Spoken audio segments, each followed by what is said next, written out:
Hey there, Hofstra fans. Welcome to this week's edition of the WBMAX Coaches Report right here on GoHofstra.com. I'm Mike Sullivan, joined as always this week by head coach of the Hofstra Pride men's lacrosse team, Seth Tierney. Coach, how's everything going? Doing okay.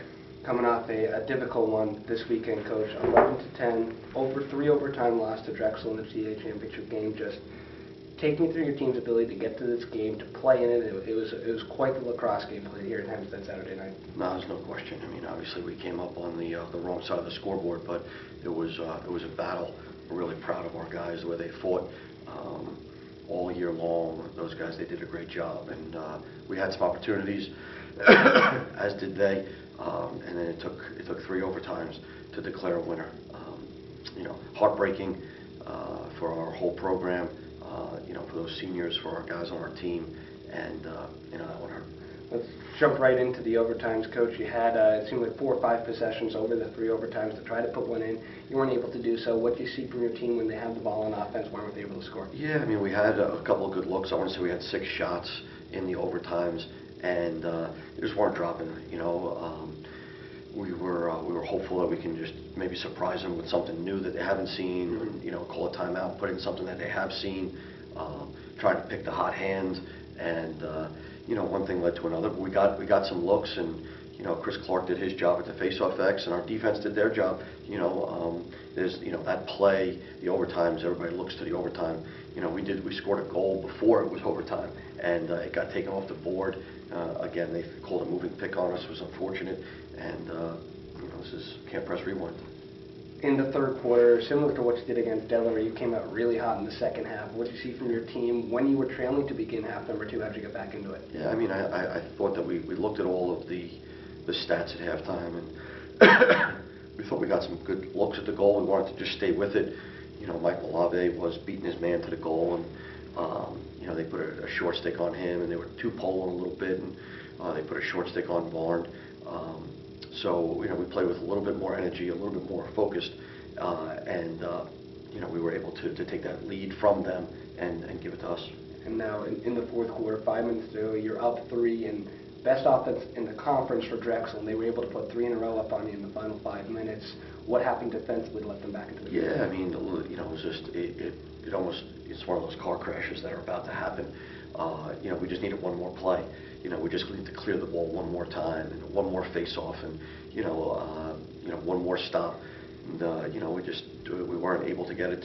Credit to them. We have been on the other side of that, where we have caught up, in a 5-minute period and put in a couple of goals. And unfortunately, the answers are it just didn't happen for us. We did a great job in the third quarter, and the momentum, it swings back and forth all game long. Now, Coach, let's look at the season as a whole for you. Picked 5th in the preseason to get this team ranked pretty much the entirety of the second half of the season to the CA championship game. How do you look at this season as a whole from where it began to where it is now? Yeah, certainly. It's really hard to look at anything in a happy fashion right now. But I did have some time to, talk with my family, and last night they brought a lot of things to perspective. It was a great year.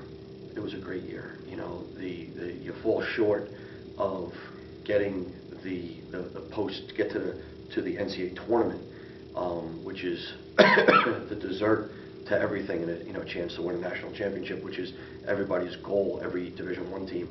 But the way we started, the way this team came together, the way we rallied around John Reicheter getting hurt, the way we rallied around having to get some big wins, winning those 1-goal wins, those games. When we look back at it now, we had 5 losses, and I'm not sure by how many goals. It wasn't very many. And for offensively, I thought Coach Brazel did a wonderful job with those guys. And for Sam, I don't know what his final stats are, but he was over 50 points, I believe, and that was great to happen. And we had a lot of guys that were over 20 points, and that hasn't happened in a while. So for Coach Brazel, it's a great job as the offensive coordinator. For Coach Unterstein and Coach Gorman, for us to graduate all 3 close defensemen and our face-off guy, for him to put together a defense that just played the way they played, and then obviously without Reicheter for 80% of the season or 70% of the season, he did a wonderful job, and my hat goes off to him and Coach Corman. Both of those guys did a wonderful job, and I feel hard and bad for the seniors.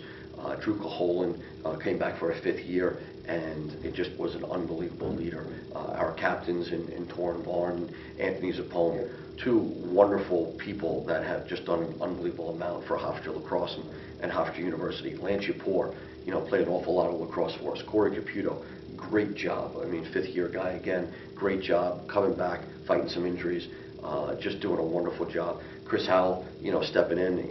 Not many people know Chris Howell started out as a film guy for us and got cut and came back and persevered through. And what a wonderful team guy. And then Ian Leary is a guy that transfers in, and he plays a tremendously important role in our scout team. So just to give those seniors a little quick shout out is vitally important to us. Now, we look at some individuals that got some accolades from the conference. Sam Linares, let's start with him. You mentioned his name. First team All-CAA, over 50 points for the first time since 2010 for this program. What is his ceiling? Listen, you look back, he missed 6 quarters. Right. He didn't play in the second half of Delaware, and he didn't play in the entire St. John's game. So I don't know what his points per game and points per quarter could be if you add that in. So if he's over 50, he probably would have been over 60 or closer to 70 points. Who knows what that could be? And there was a couple that were left on the table, and a couple that had he had great looks to, and they were dropped. So Sam we're going to have a meeting with Sam, and it's going to be a very business-like meeting because we need him to be great. He was great this year, and we need him to be even better. And the sky's the limit with him. He's a wonderful person. What about Ryan Riley and his performance as a junior? Really, he's been there all 3 years for you when he's been with this program, but first team all-conference, really emerged as maybe the best long stick midi in the CAA. What do you see from him this year? Ryan has brought it since the day he's arrived on campus. He's got a wonderful balance in his life. He competes like an animal, and just has great balance in his life as a student and as a person. I'm thrilled. He's certainly holding a lot of weight on his shoulders because the ball went out of bounds. That was not it is nowhere near Ryan Riley's fault at all.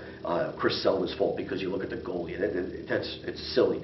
We're not in the championship game without Ryan Riley's 2 goals in the semifinal game and the way he's played all year. Awfully proud of that young man, and he deserves all the credit as well. Finally, Finn Sullivan named first team all-conference when pretty much really didn't see the field his freshman year. Played in that one game against St. Joe's, gotten a few minutes at the end, but to really not play his first year, to be a first team all-conference player in his sophomore season, how did that come about? Yeah, listen, Finn is it's a wonderful story. It really is, and I'm thrilled that he has become the player and the person that he did this year, and the sky's the limit for him as well. He is a competitor. He is a game day guy. Again, we're going to have a very business-like meeting with him on what he needs to do over the summer to reach those heights of what he can be, and maybe a defensive player of the year one time, along with Sam being an offensive player of the year or the player of the conference or whatever it may be.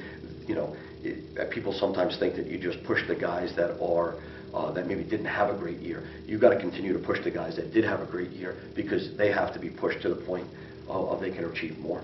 Finally, Coach, it's a painful way to end the season, but how do you rebound from this? Where does this program go in the offseason to be right back in it next year and in contention for a CAA title? Yeah, that's the coach's job, and we got up this morning, and I'd be lying to you if I didn't tell you that we felt a little heavy this morning, and getting the disappointing news that we weren't picked for as an at-large team. We're upset, and there's no getting around it. We understand that it's a tough job. We understand that there's always someone left out. We just didn't want it to be us. And so this morning, we met as a staff. The pens were to paper, and next year started.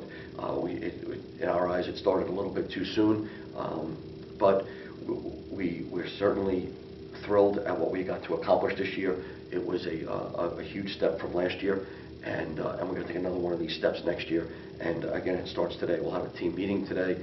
We'll talk about the future. We're going to make sure that we give our seniors the proper farewell, and go out and see the guys that are coming in as freshmen next year, and get out and recruit, and try to just have a workman's-like summer. The Hofstra Pride men's lacrosse team wraps up the 2014 year runners-up in the CAA. For head coach Seth Tierney, I'm Mike Sullivan. Thanks for tuning in to the W.B. Mason Coaches Report.